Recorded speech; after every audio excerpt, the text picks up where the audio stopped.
Na primeira oportunidade que se visualice cales son os traballos esenciales, cal é o papel dos agricultores e gandeiros na sociedade, que é o que fixemos durante este proceso de crisis, que non faltou alimentación para o conxunto da población, e algo todavía máis importante, que non aproveitamos o momento para especular o que producíamos. Temos que dicir que esa sociedade, que si ben é certo que houve determinados incrementos de determinados produtos agroalimentarios, non foi por unha especulación nos que os producimos. Foi, en todo caso, por esa cadena imperfecta da intermediación, do papel, dos canales de distribución, que permanentemente, pese ás normativas que vayamos aprobando, sigue funcionando de forma imperfecta de arriba hacia baixo. É certo que somos unha única organización de experiencia no espacio europeo. Non hai outro sindicato agrario, non hai outra organización profesional agraria integrada nun sindicato de traballadores. Probablemente estamos heredando un modelo que no seu momento máis de 1 millón de afiliados á Federación de Traballadores da Terra foi unha realidade no ano 33 aquí en Galicia. Pero canto máis tempo pasa, máis igualdade, máis proximidade sentimos cos planteamentos que defenden o resto de compañeiros traballadores. Os ingresos medios dun agricultor ou dun ganandeiro supoñen o 70% dos ingresos dun traballador da industria. Cando os compañeiros da UGT se manifestan exigindo un salario mínimo interprofesional, vemos con envidia que nós non o temos no medio rural. Cando se fala da negociación colectiva, nos vemos que, ainda que está regulada por lei, é imposible facer. Estamos nun momento, como dixen, complicado, pero nun momento en que demostramos un papel esencial, non polo número que representamos, apenas somos 100.000 traballadores nese medio rural. Non somos moitos votos, non representamos a moito no PIB, pero temos un traballo que xestionamos unha leira que se representa o 90% do territorio de Galicia. A nosa actividade non só supón alimentar de alimentos de calidad a población, supón xestionar o territorio, supón darlle vida ao gran problema que ten o medio rural galego, que é o abandono, que son os incendios, que é a falta de actividade. E ese traballo que facemos desde un punto de vista territorial, medioambiental, temos que lograrlo loitando contra unha principal lacra, que é o abandono. E o abandono non se resolve só con declaracións de que queremos que a xente volta ao rural. Tenemos que, en primeiro lugar, conseguir que os que están continúen. E continuar no rural non pode ser un castigo nin unha obrigación. Ten que ser unha decisión, porque temos resolto as 3 patas imprescindibles para poder vivir no rural.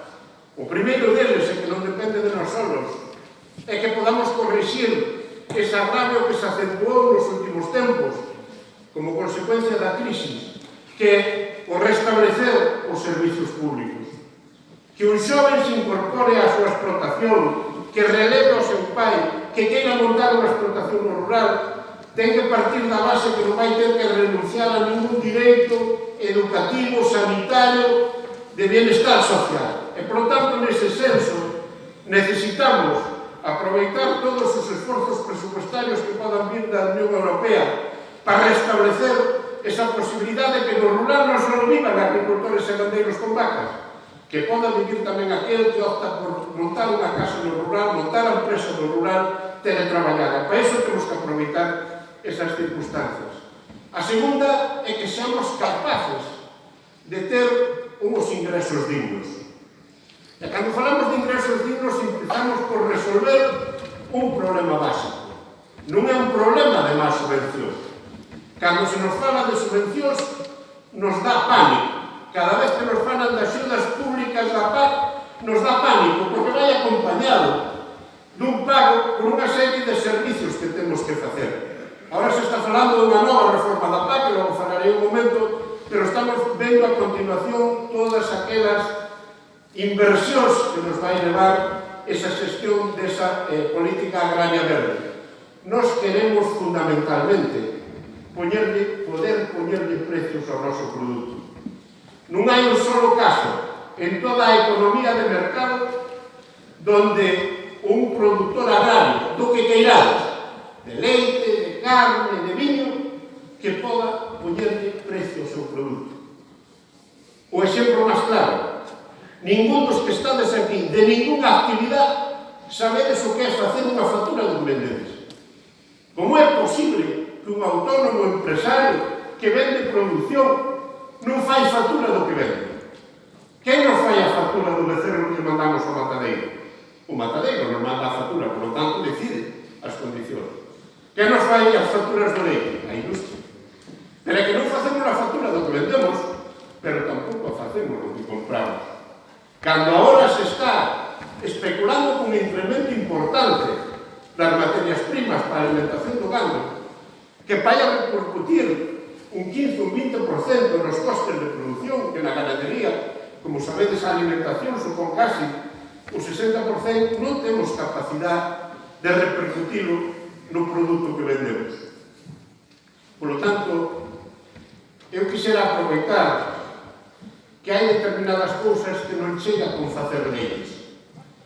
Hai unha lei nacional que dice que non se pode vender por debaixo do que costa producir.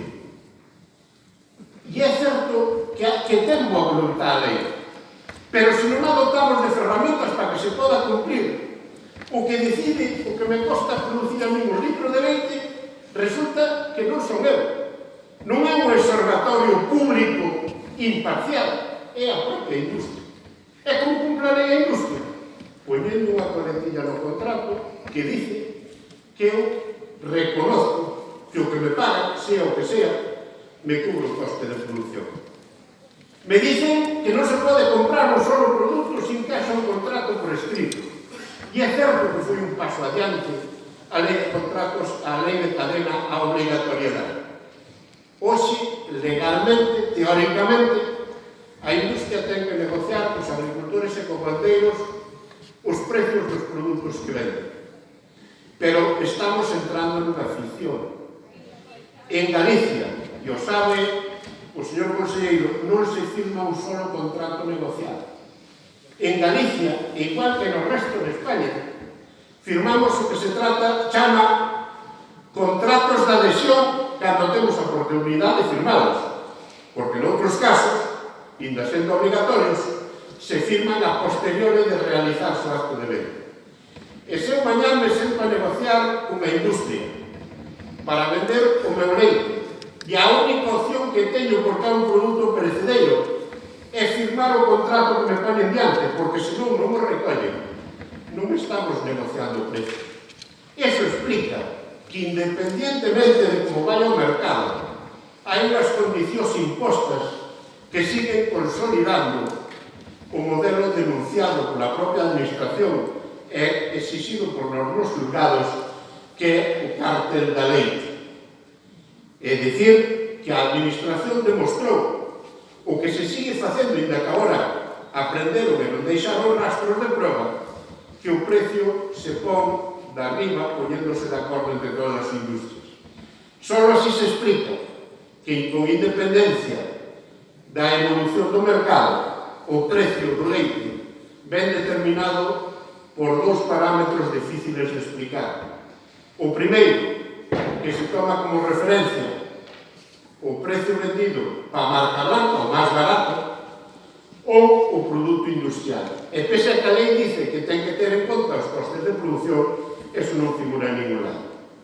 Esta organización quere aproveitar un momento especial no que estamos a vivir, porque vamos a ter moi pouco tempo para pegar un cambio e implicarse nos cambios necesarios, unhos que temos que facer nós como produtores e outros que dependemos desa palanca da administración. E si nos gustaría, aproveitando este acto, coller dúas bandeiras que estamos reivindicando de xeito permanente frente ao goberno e que lle queremos tamén pedir á Xunta que nos axude nese proceso. non nos crean o que estamos dicindo, pero fagan simplemente un esforzo, como se fai naqueles países de dudosa democracia, manden observadores a esos procesos de negociación fraudulentos donde os gandeiros só temos a oportunidade de firmar o que nos poñen diante. Fagamos observatorios públicos para establecer alarmas de que cando un precio vai por debaixo dun determinado nivel de coste, non só se está abusando dunha posición dominante, senón que se están xenerando alarmas alimentarias, porque se alguén lle obligan a producir por debaixo do que costa producir, vai ser moi difícil que se cumplan todos os elementos de garantía.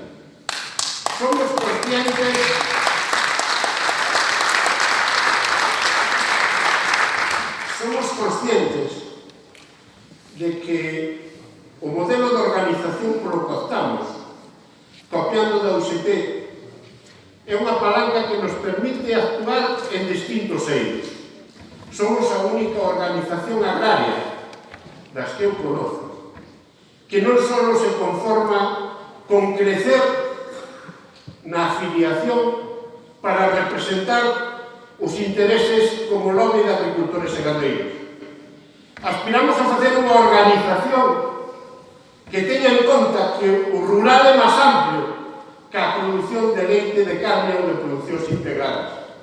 Apostamos desde hai 16 anos por consolidar dentro do seno da organización unha federación de mulleres rurales a máis representativa de Galicia, que é FADEMUR, que ten como elemento vertebrador tres ideas básicas.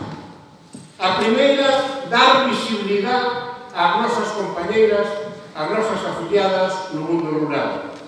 E darlle visibilidade significa darlles presencia nos órganos de dirección da organización, pelear porque esa representación real no mundo teña tamén a visibilidade nas cooperativas, nas comunidades de montes, nas asociacións de vecinos.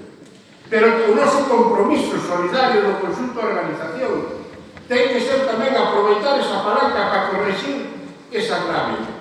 Temos que sentirnos todos avergonzados que despois de varios anos de lei de titularidade compartida só fóramos capaces en Galicia de que se visibilice esa titularidade compartida en 26 casos. Cando a inmensa maioría das explotacións están capitaleadas, tituladas polas propias mulleres. Temos que facer un esforzo para que un dos eidos que nos vai aportar a nova política agraria comunitaria nese concepto de abrir e redistribuir teñamos en conta dous elementos importantes. As explotacións das mulleres son as que menos base territorial teñen. Establecemos elementos preferentes no dimensionamento das explotacións, nas novas ferramentas que nos vai dar a Lei de Movilidade de Terras, para corrixir ese eido, porque a terra é o único elemento que nos pode facer competitivos, dado que temos os precios máis baixos nos distintos sectores. Galicia importa todos os anos 3 millóns de toneladas de cereales e de alimentos imprescindibles para a alimentación animal.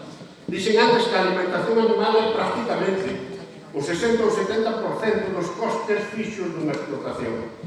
É posible que sigamos gastando tantos cartos na importación sometidos a ese vaivén dos mercados internacionales de cereales, tendo 400, 500, 1000 hectáreas susceptibles de poder usar.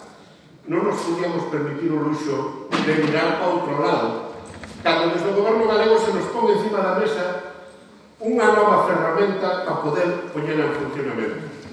E desde unións agrarias, que no pasado, por distintas razóns, probablemente algunhas tamén por errores nosos, na comunicación dous non se entenden cando os dous non queren, pero probablemente nós tamén teñamos a nosa parte, estamos optando porque nun momento no que nos queda pouco tempo temos que aproveitar todas as circunstancias para ser exigentes, pero para ser tamén realistas de aproveitar as oportunidades. Unións agrarias, fagan o que fagan os demais, vai apostar por levar adiante a Lei de Movilidade de Terras que está neste momento en tramitación, primeiro por coherencia, porque das máis de 30 enmendas que negociamos co goberno galego que a Consellería de Medio Rural foron aceptadas a inmensa maioría. Hai unha que para nós é básica tamén e que non está no texto porque depende da Administración Central, que é que a figura dos arrendamentos ten que ter unha modificación fiscal que permita que as persoas xubiladas non teñan unha espada encima do complemento de mínimos da súa pensión polos ingresos que podan ter da mobilidade de terras. Temos que lograr que todas as terras que son útiles das explotacións que se van, dos que se xubilan, e moito máis, porque aí temos unha doble responsabilidade moral, as que gastamos cartos públicos en facer concentracións parcelarias, donde non están tendo unha utilidade real, as poñamos a disposición dos agricultores, dos gandeiros que están, pero tamén dos que queiran facer inversión. Nós non somos fanáticos daquela batalla que hai que dar contra o eucalipto ou que hai que dar contra o monte. Nós creemos que temos que lograr, como o compromiso hai que a Xunta, de crecer na maior parte da superficie agraria que temos hasta chegar a unha media da Unión Europea ou de España. Pero temos que, sobre todo, loitar contra o abandono. E temos que lograr unha filosofía que o eucalipto, o pino, as frondosas, teñen sitio no monte. Temos que preservar o agrario, pero temos que tamén darle utilidade. O peor enemigo do monte non son as plantacións de X de B. O peor enemigo do monte é o abandono que xestiona o lume. Apostamos tamén por algo elemental. Vais a facer, probablemente todos os acordos que tiñamos pendientes ca Xunta nos últimos 30 anos cos distintos gobernos se nos están acumulando agora en 2 ou 3 meses.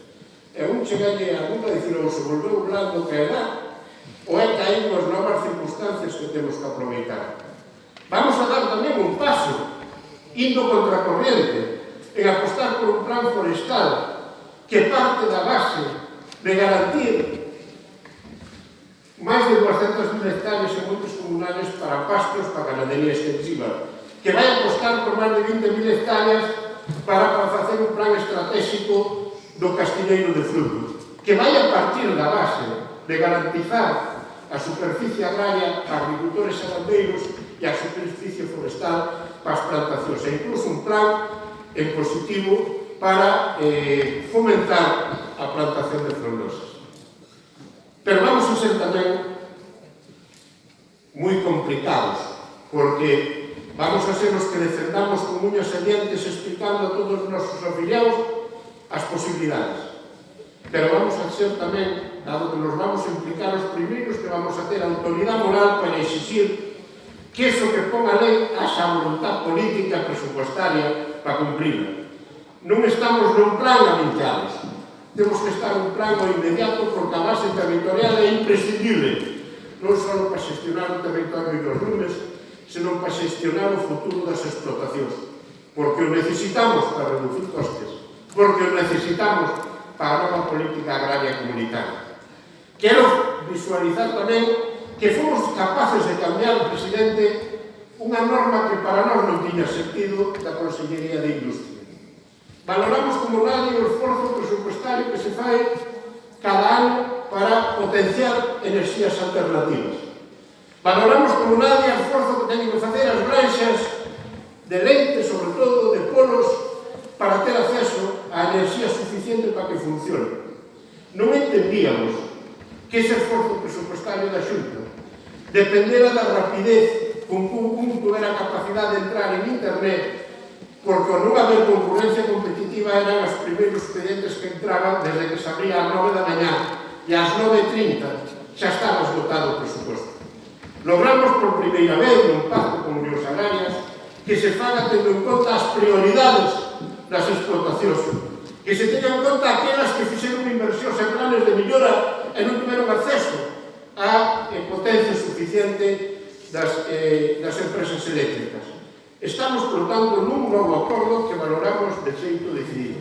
Esta organización pactou con todas as comunidades autónomas da Cornisa e a Consellería de Medio Rural unha proposta uniforme para que a nova política agraria comunitaria teña un efecto redistribuidor, que contempla as especificidades de Galicia, que son as da cornisa, para que, dado que se abre ese melón, se poda apostar, en primeiro lugar, por que é agricultor e gandeiro, pero en segundo lugar, para favorecer con pagos redistributivos as explotacións que menos están percibindo, empezando polas que teñen titularidade de mulleres.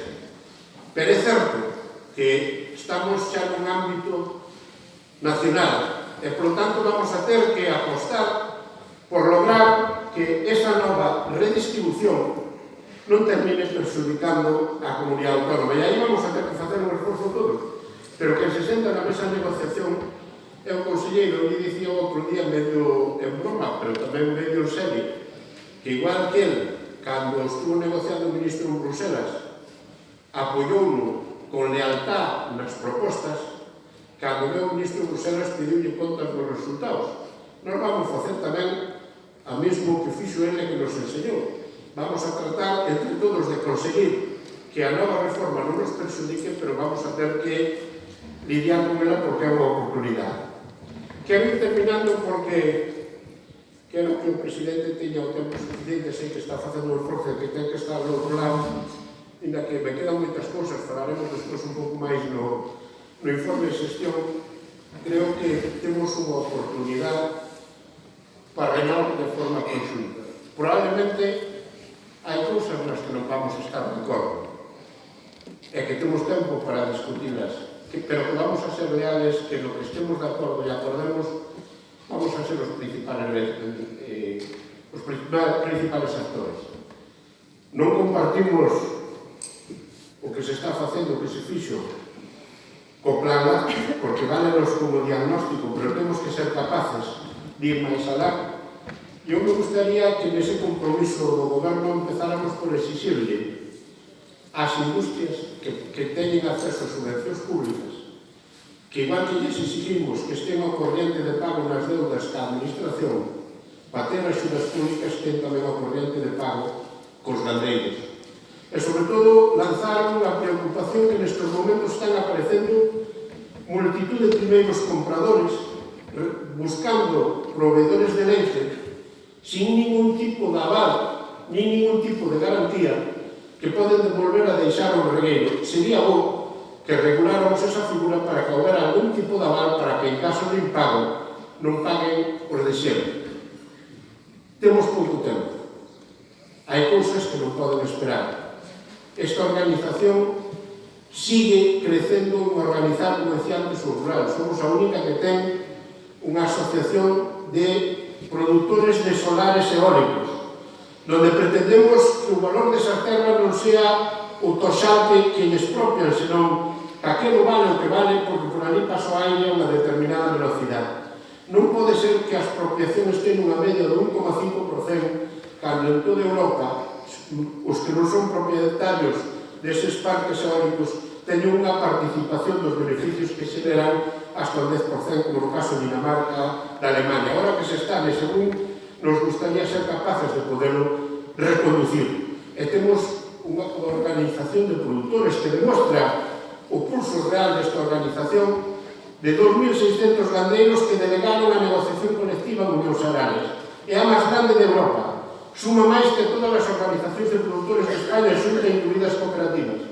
Pero temos unha ferramenta que impide que seamos capaces de poñerlle valor a esa negociación de forma conxunta. Cando en Galicia se cobra 4 céntimos menos un litro de leite que en Asturias, non pode valer o argumento de que estamos na periferia que costa traballo levado fora. Se non ten moito que ver de que os gandeiros asturianos están na cosestión da súa propia industria. Cando houve crisis, as entidades financieras asturianas do Goberno Autonómico de Asturias entraron en clase, participaron e algunha destas entidades quedaron dentro. Aquí, por desgracia, non o fixemos. Creo que non estamos, que ainda estamos a tempo. Pero calquer planteamento que fixemos nese sentido temos que ir acompañados da administración. O grado de endeudamento que hai nas ganaderías pola compra de cuota, polas inversións que fixeron, e as que se nos veñen encima, polas xestións de pulis, polos márgenes pequenos que temos, non nos van a dar para entrada nese capital social. pero entramos na xestión da venta do noso produto e lle poñemos valor añadido ou solo de vender leite líquido nun cartón a 56 céntimos na distribución, co permiso de Mercadona que está por aquí, é negocio para a distribución, pero non para os gandeiros. A distribución ten que ser consciente que o azúcar, o leite, o aceite non poden ser os elementos para ganar clientes e non para ganar cartas, porque nesa distorsión non paga o intermediario, pagamos sempre os de sempre. Compañeiras, compañeiros, falaremos logo do tema de xestión. Quero, con isto, rematar esa intervención e pedir que é un momento especialmente clave. Esta organización vai estar aí para colaborar nesos cambios. Naqueles casos que hayamos buscado acuerdos, seremos os máis reales e donde non, seguiremos sendo unha organización autónoma como fai os nosos compañeros e amigos do UGT, que é dos que aprendemos todos os días. Moitas gracias.